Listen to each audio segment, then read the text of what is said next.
오늘 읽었던 이 에베소 이 말씀, 사도 바울이 에베소 교회를 향해서 기도하는 그 내용인데요. 우리가 어떤 내용을 보편적으로 기도하죠? 우리가 가지고 있는 것들, 자랑할 것들, 그런 것들을 우리가 기도하지 않고 부족한 그러한 부분들에 대해서 기도하는데, 사도 바울도 마찬가지였던 것 같습니다. 에베소 교회가 가지고 있었던 그 부족한 것들, 그것들을 위해서 기도하는데 어떤 내용인지 우리가 말씀을 통해서 알아보고 또 함께 은혜 받고 도전받는 그런 시간이 되기를 소망합니다. 우리 성도님들은 기도할 때 어떤 자세로 그리고 어떤 마음으로 기도하십니까? 기도하는 자세는 다양하죠. 특별히 우리가 앉아있는 이 본당 같은 경우에는 의자가 있기 때문에 거의 대부분 99.9%가 앉아서 예배를 그리고 또 기도를 드립니다. 기도하는 자세는 앉아서이고 또 기도하는 마음은 각자 다르겠지만 그래도 간절한 마음을 가지고 기도할 것입니다. 사도 바울 당시에 기도하는 보편적인 모습은 어떤 모습이었을까요? 그 당시에 기도하는 보편적인 모습은 서서 기도하는 것이었습니다. 누가복음 18장에 보면 다음과 같은 이야기가 나오는데요. 성전에 2명이 올라가서 기도하는 모습과 내용들에 대한 내용입니다. 한 명은 바리새인이고 한 명은 세리예요.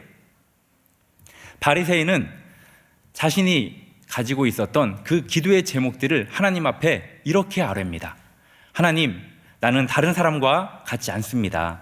토색하지 않고요, 도둑질하지 않고요, 불의하지 않고요, 간음하지 않고요, 일에 2번씩이나 내가 금식 기도를 드립니다. 또 11조도 얼마나 제가 잘 드립니까? 그리고 하나님, 저기에 있는 저 세리와 같지 않게 나를 만들어 주셔서 너무나도 감사합니다 라고 그렇게 부족함 없는 자신감 있는 그러한 기도를 하나님 앞에 드리는 것을 봅니다. 그런데 세리는 어떻게 기도합니까? 세리는 한쪽 구석에 서서 그렇게 기도합니다. 가슴을 치면서 하나님, 나를 불쌍히 여겨주세요. 하나님, 나를 불쌍히 여겨주세요. 나는 죄인입니다 라고 그렇게 세리는 기도해요. 자신의 부족함을 기도하는 그 세리의 모습과 또 자랑할 것을 아뢰는 그 바리새인의 그 모습, 이 모습을 보면서 우리 성도님들은 어떤 생각을 가지고 계십니까? 여기에서 이 내용도 너무나도 중요하지만 그들이 서서 기도했다라는 것, 이게 보편적인 기도의 방법이에요. 그 당시에 외식하는 자들을 예수님께서 책망하실 때도 그렇게 이야기했습니다. 바리새인과 서기관들을 봐라. 회당에서 서서 큰 소리로 기도한다. 그리고 큰 길에서 모퉁이에서 다른 사람들이 볼 수 있도록 서서 그들이 기도하는 모습을 봐라 라고 예수님께서 그들을 책망하면서 이야기하는 그 모습을 통해서도 그 당시에 많은 사람들은 다 서서 보편적으로 기도를 했다라는 거예요. 그런데 오늘 읽었던 본문을 보면 사도 바울이 어떤 모습으로 기도하고 있죠? 무릎 꿇고 기도하는 모습입니다. 우리가 말씀을 통해서 무릎 꿇고 기도한다라는 것이 어떤 의미를 가지고 있는지 우리가 한번 힌트를 찾아봤으면 좋겠는데요. 다니엘 6장 10절 말씀 우리 한번 같이 읽어보도록 하겠습니다. 시작. 다니엘이 이 조서에 왕의 도장이 찍힌 것을 알고도 자기 집에 돌아가서는 윗방에 올라가 예루살렘으로 향한 창문을 열고 전에 하던 대로 하루 3번씩 무릎을 꿇고 기도하며 그의 하나님께 감사하였더라. 아멘. 다니엘은 포로로 다른 나라로 잡혀갔었죠. 그곳에서 하나님의 은혜 가운데 또 하나님이 주셨던 그 지혜와 명철로 3명의 총리 가운데 1명이 되었습니다. 그 중에서도 최고의 총리가 되었어요.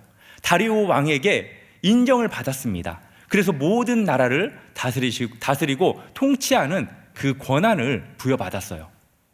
다른 2명의 총리와 또 다른 고관들이 그런 다니엘의 모습을 보면서 어떻게 했습니까? 시기했죠. 질투했습니다. 어떻게 하면 저 다니엘을 내칠 수 있을까? 제거할 수 있을까? 그들은 온갖 방법을 다 동원해서 다니엘의 그 허물을 찾으려고 노력했어요. 그렇지만 아무리 노력을 해도 다니엘의 허물은 찾을 수가 없었습니다. 그럼에도 불구하고 포기했으면 좋았건만 그들은 포기하지 않아요.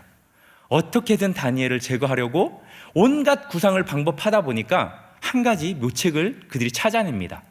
그것은 다름 아닌 하나님의 율법으로부터 묘책을 찾아내요. 하나님의 율법 가운데 하나님 외에 다른 신을 섬기면 안 된다라는 그 약점을 그들이 발견하고 왕을 찾아갑니다. 그래서 왕에게 이야기하죠. 왕이시여, 법률을 하나 제정하시죠. 이것은 나라와 민족을 위한 것이기도 하지만 왕을 위한 겁니다. 30일을 정해서 왕이 아닌 다른 사람에게나 신에게 구하는 자는 사자굴에 던져서 왕의 그 권위를 세우는 게 좋을 것 같습니다 라고 그들이 간청을 해요. 여러분이 왕이라고 생각해 보십시오. 이 간청을 들었을 때 어떻겠습니까? 기특하다, 좋다, 나의 권위를 더 세우기를 내가 바란다 라고 했었을 거라고 생각합니다. 저도 그랬을 거예요. 왕이 그랬습니다. 그래서 그 조서가 내려지죠. 당연히 다니엘이 그 조서를 받고 그럼에도 불구하고 이렇게 기도를 했다라는 거예요. 하나님의 임재를 상징하는 곳, 그 예루살렘 성전을 향해서 창문을 열고 전에 하던 대로 하루에 3번씩 어떻게 해요? 무릎을 꿇고 기도를 했다라는 겁니다. 다니엘이 그 조서를 받고 기도했을 그 당시에 그 다니엘의 마음이 어땠을까요? 또 예수님도 이렇게 무릎을 꿇고 기도했던 사건이 있죠. 이 시간 이후에 우리 성도님들은 저녁에 담임 목사님의 설교를 또 들으실 거라고 생각이 드는데 그 담임 목사님의 그 말씀 가운데 이 내용이 포함되어 있습니다. 마가복음을 강의하셨지만 누가복음 22장 41절 42절에 보면 이렇게 기록이 되어 있습니다. 우리 한번 같이 읽어볼까요? 시작. 그들을 떠나 돌 던질 만큼 가서 무릎을 꿇고 기도하여 이르시되 아버지여, 만일 아버지의 뜻이거든 이 잔을 내게서 옮기시옵소서. 그러나 내 원대로 마시옵고 아버지의 원대로 되기를 원하나이다. 아멘.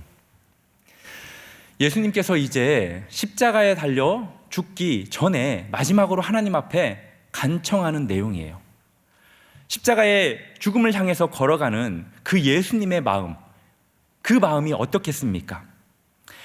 간절한 그 마음, 애타는 그 마음을 가지고 무릎을 꿇고 하나님께 기도해요. 아버지께 기도합니다. 아버지, 이 사망의 잔을 내게서 제거해 주시기를 원합니다. 아버지, 그렇지만 내 원대로 마옵시고 아버지의 원대로 그렇게 해주셨으면 좋겠습니다 라고 그렇게 아버지께 예수님이 기도해요. 제가 연기력이 부족해서 이 정도로 했겠지만 예수님의 그 간절한 그 기도가 우리 성도님들 느껴지지 않습니까? 다니엘도 그렇고 예수님도 간절한 마음으로 그렇게 무릎을 꿇고 기도했다라는 거예요. 신학자 렌스키는 이런 이야기를 했습니다. 기도의 자세는, 기도하는 동안 몸의 자세는 너무나도 중요하다. 왜냐하면 몸의 자세는 하나님을 향한 영혼의 태도를 반영하기 때문이다. 기도하는 자세가 하나님을 향한 우리의 영혼의 태도를 반영하기 때문에 그 기도하는 자세가 매우 중요하다라는 거예요. 그렇기 때문에 우리 성도님들 기도할 때 자세를 잘 잡고 기도를 해야 한다라는 거예요. 특별히 무릎을 꿇고 기도한다라는 것은 간절함이 내포되어 있습니다. 또 겸손함이 내포되어 있어요. 무엇보다 자신의 기도를 들으시는 그 하나님께 복종하겠다는 의미가 담겨져 있다는 거예요.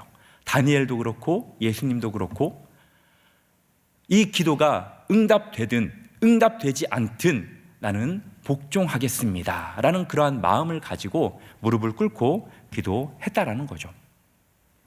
사도 바울은 지금 에베소 교회의 성도들을 포함한 모든 족속이라고 표현하거든요. 하나님을 아버지라고 부르는 천국 백성을 향한 그러한 기도를 지금 하고 있는 거예요. 지금 에베소 교회 성도들에게 이 편지를 보내지만 이 편지의 기도 내용은 또 우리에게 해당되는 말씀이라는 거예요. 그 기도를 사도 바울이 하나님 앞에 올려드릴 때 어떤 자세로 지금 기도하고 있느냐? 간절한 마음으로, 겸손한 마음으로, 복종하는 마음으로 그렇게 기도를 한다는 거죠. 이렇게 자세에 대해서 이야기를 했다면 이제 어떤 내용을 가지고 사도 바울이 기도했는지 그 내용을 우리가 한번 살펴봤으면 좋겠는데요. 크게 4가지로 이렇게 말씀드릴 수 있습니다. 우리 4가지 한번 읽어볼까요? 첫째, 시작. 속 사람을 능력으로 강건하게 하옵소서. 둘째, 그리스도께서 마음에 계시게 하옵소서. 셋째, 지식에 넘치는 그리스도의 십자가의 사랑을 알도록 하소서. 넷째, 하나님의 모든 충만함으로 충만하게 하소서. 아멘. 그렇게 길지 않기 때문에 우리 성도님들이 이 4가지를 머릿속에 마음에 기억하면서 함께 우리가 말씀을 더 살펴보도록 하겠습니다. 첫 번째, 사도 바울은 어떤 기도를 했냐면 속사람이 능력으로 강건케 해달라고 그렇게 기도합니다. 우리 성도님들 그런 인사하시죠? 강건하세요. 이렇게 이야기했을 때 보편적으로 어떻게 해석하죠? 건강하세요 라고 해석하죠. 예, 저도 예전에 강건하세요라는 이 말을 많이 사용했어요. 그러고 보면 이 뜻을 정확히 알지 못하고 제가 사용을 했었더라고요.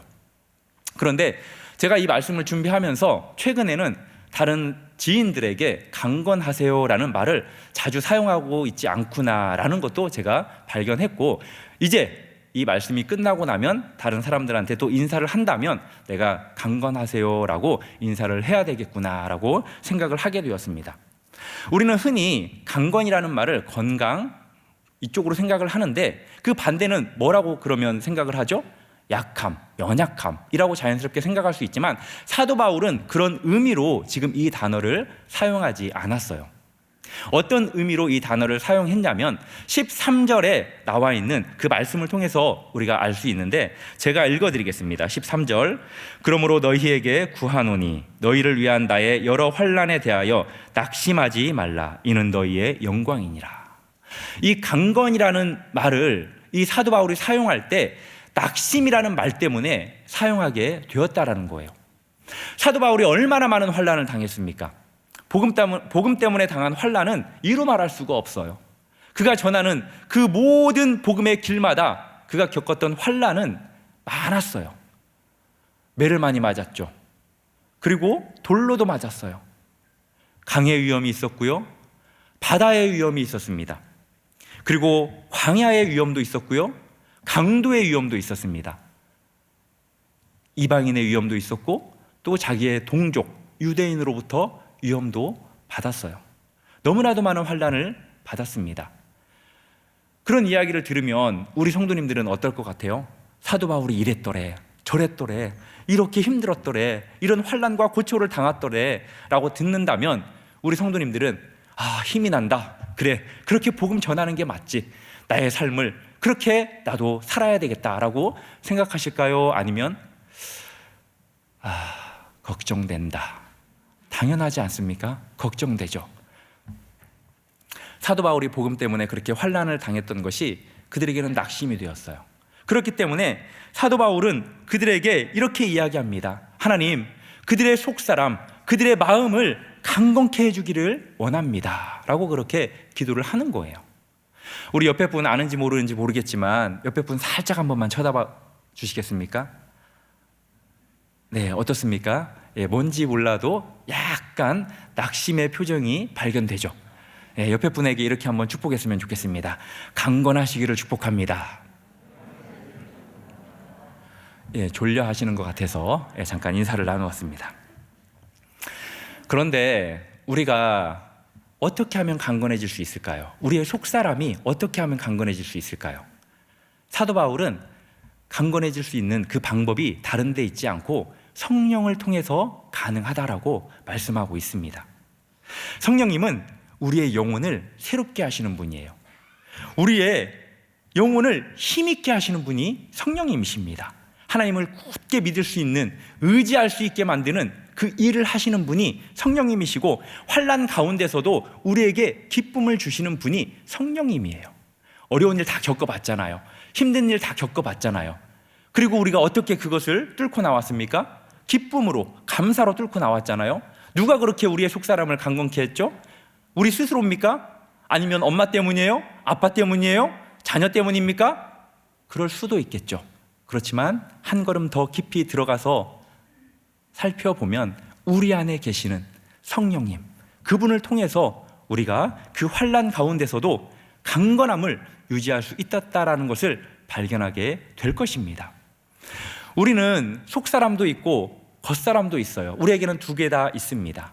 우리의 속사람은 하나님의 법을 너무나도 좋아해요. 청년 때 제가 그랬습니다. 와, 그때는 한때 그랬어요. 참 이게 오래가지 않는다는 게 엄청난 우리의 약점이에요. 속사람은 하나님의 법을 너무 좋아해요. 이렇게 교회 와서 예배드리면 우리 성도님들 어떻습니까? 기쁘잖아요. 안 기쁘면 안 돼요. 이 자리에 있는 것이 기뻐야 됩니다. 그렇지만 우리의 겉사람은 하나님이 기뻐하는 것, 반대되는 것을 너무 좋아해요.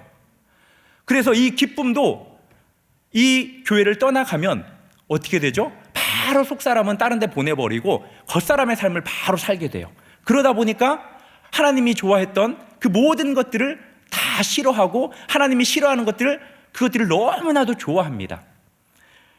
그런데 우리가 그 속사람의 그 영향을 받지 못하고 겉사람의 영향을 받으면서 날마다 낙심하는 우리에게 사도 바울이 어떻게 권면하냐면 다음 말씀으로 권면하는 것을 우리가 봅니다. 고린도후서 4장 16절 말씀 우리 한번 볼까요?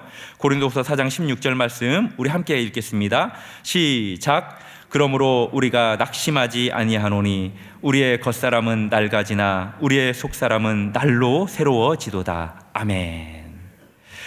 우리가 낙심하지 않게 된다고 말씀하고 있습니다. 어떻게요? 성령님 때문에.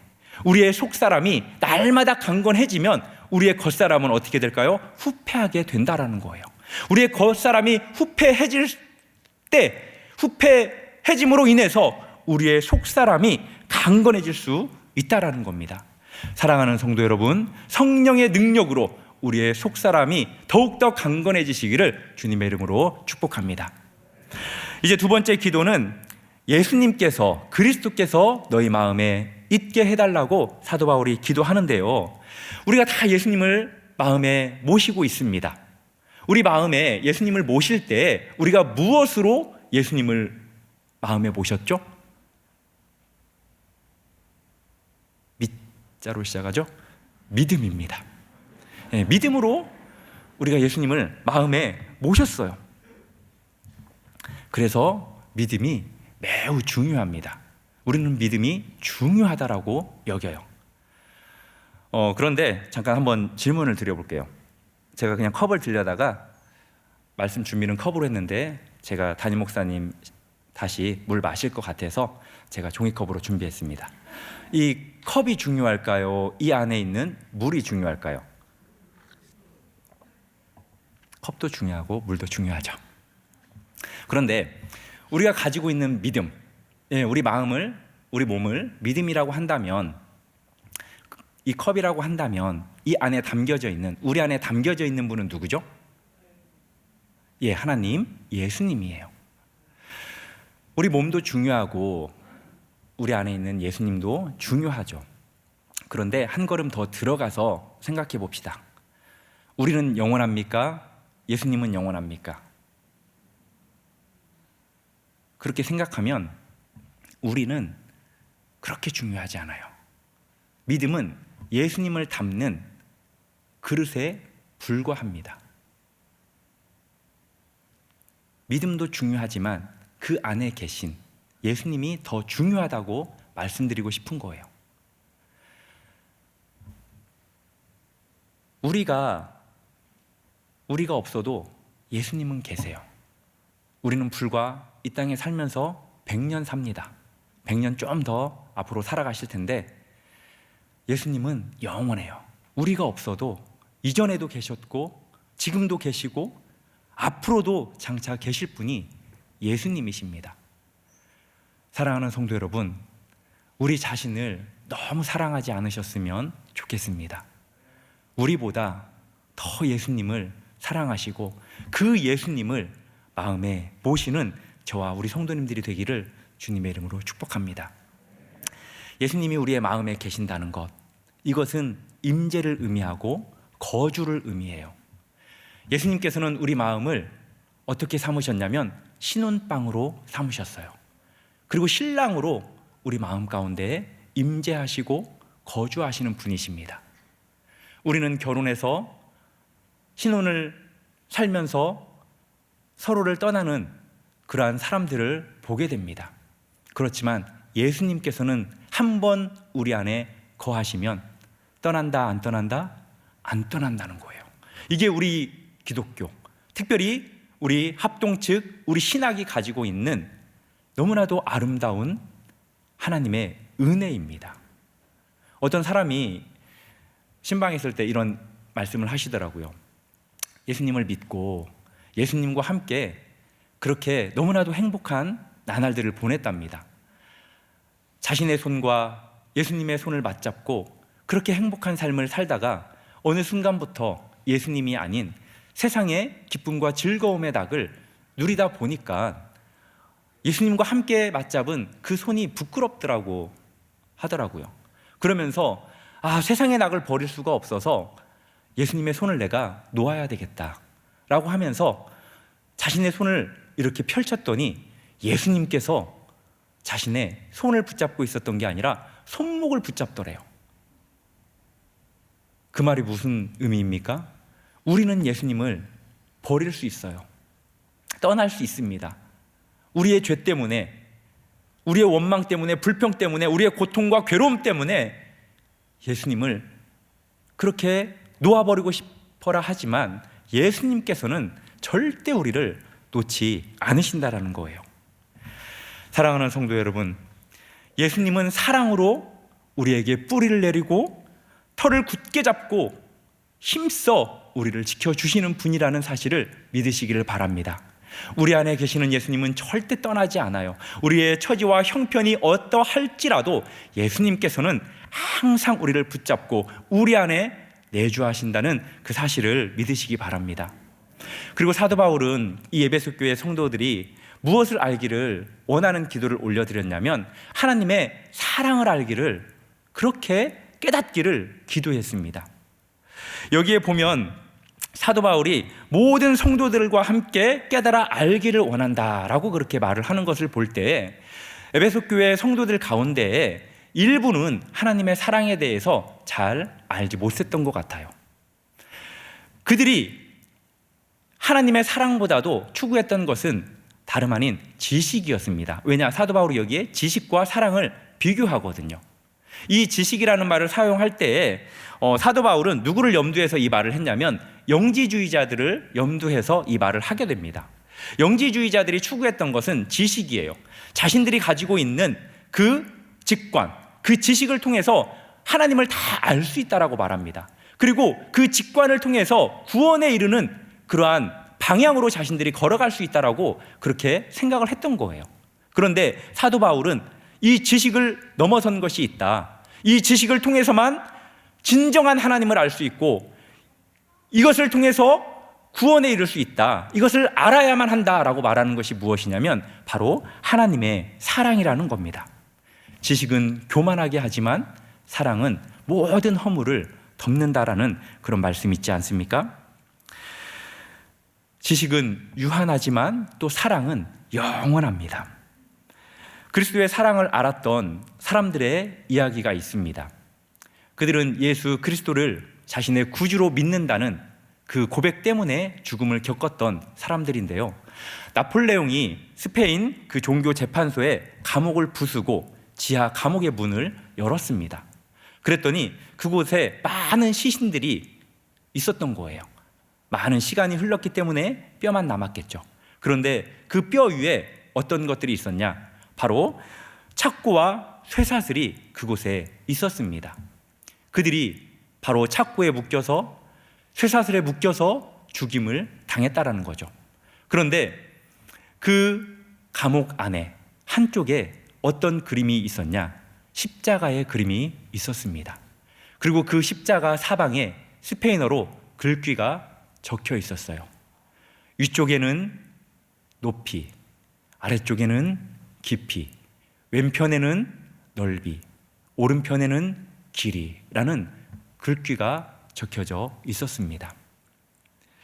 그들은 고난과 죽음 앞에서도 예수 그리스도의 사랑을 버릴 수가 없었고, 자신이 죽더라도 언젠가는 그곳을 통해서 다른 사람들에게 죽음보다도 더 고귀한 것이 자신들을 향해 십자가에 죽으셨던 예수 그리스도의 사랑이 위대하다라는 것을 증언하기 위해서 그들은 그렇게 십자가를 그리고 글귀를 새겼던 것입니다.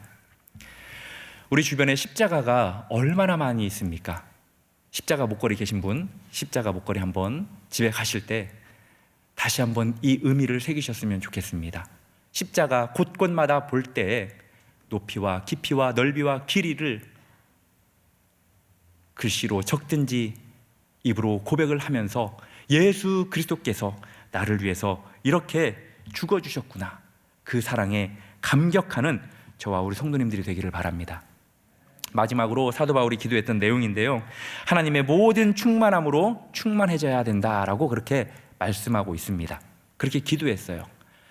하나님께서 주시는 그 물질로 인해서 충만해지는 것이 아니라 어떤 걸 의미하죠?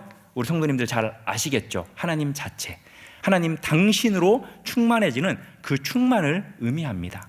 하나님은 충만하신 분이에요. 하나님은 완전하신 분이십니다. 우리에게도 충만을 요구하시고요, 우리에게도 완전을 요구하십니다. 그런데 우리는 그렇게 할 수 없잖아요. 어쩜 그렇게 충만했다가도 새어나가는지 말로 할 수가 없어요. 이 시간에 은혜 만땅 받고 분명히 나가서 이 충만한 은혜를 쏟아버릴 사람이 한둘이 아니에요. 어제 받았던 은혜를 내일 아침에 쏟아버렸던 저의 모습을 보면서 정말로 구제불능이구나, 너무나 괴롭더라고요. 왜 이렇게 쉽게 분노하고 왜 이렇게 쉽게 죄를 짓는지 제 자신을 보면서 멀쩡한 곳보다 깨어지고 금가져 있는 나의 모습이 너무나도 많아서 괴롭더라고요.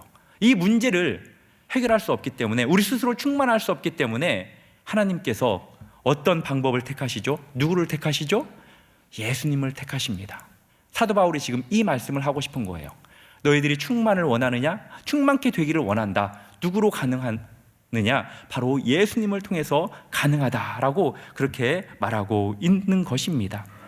우리 신앙의 뿌리가 예수님의 십자가의 사랑에 박히고, 그리고 그 십자가의 그 높이와 깊이와 넓이와 길이를 알게 되면 이런 충만이 가능하게 된다라고 말씀하고 있는 겁니다. 다른 방법이 없어요. 우리가 충만케 되는 그 방법은 예수님밖에 없습니다. 골로새서 2장 9절에 이렇게 말씀합니다. 그 안에는 신성의 모든 충만이 육체로 거하시고, 요한복음 1장 16절에는 우리가 다 그의 충만한 데서 충만을 받는다. 이것이 은혜 위에 은혜라고 그렇게 말합니다. 우리의 노력으로는 죽었다 깨나도 충만할 수 없습니다. 사랑하는 성도 여러분, 발버둥 치기보다도 예수 그리스도 그분께 붙잡힘 당하는 우리 성도님들 되기를 주님의 이름으로 축복합니다. 이렇게 사도 바울은 기도하고 마지막으로 이런 기도를 해요. 20절에 보면은 우리 가운데서 역사하시는 능력대로 우리가 구하거나 생각하는 모든 것에 더 넘치도록 능히 하실 이에게 교회 안에서와 그리스도 예수 안에서 영광이 대대로 영원 무궁하기를 원한다라는 이러한 송령으로 마무리를 하는데요, 우리가 이렇게 원하고 바라고 소망하는 이러한 기도들을 사도 바울이 했지만, 그런 간구와 또 생각 이상의 것들을 이루실 분이 누구라고 말씀하고 있냐? 바로 하나님이다 라고 말씀하고 있는 겁니다. 그렇기 때문에 우리가 해야 될 건 뭐냐? 이런 기도를 함과 동시에 그 외의 것들도 하나님께 맡겨야 됩니다. 맡겨야 돼요. 시편 기자가 이런 말씀을 하죠. 우리 같이 한번 마지막으로 읽어볼까요? 시작. 내 길을 여호와께 맡기라. 그를 의지하면 그가 이루시고. 아멘. 우리의 삶 가운데 모든 것들을 하나님께 의지하고 맡기시고 기뻐하며 즐거워하며 믿음으로 한 주간도 승리하는 삶을 살아가는 저와 우리 성도님들 되기를 주님의 이름으로 축복합니다. 우리 다 함께 찬양하도록 하겠습니다. 은혜로다, 주의 은혜로다. 모든 것이 주님의 변함없는 신실하신 은혜. 함께 찬양하도록 하겠습니다. 우리 함께 일어서서 찬양했으면 좋겠습니다.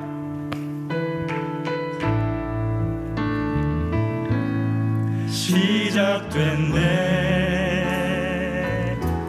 우리 주님의 능력이 나의 삶을 다스리고 새롭게 하네. 자유하네, 자유하네.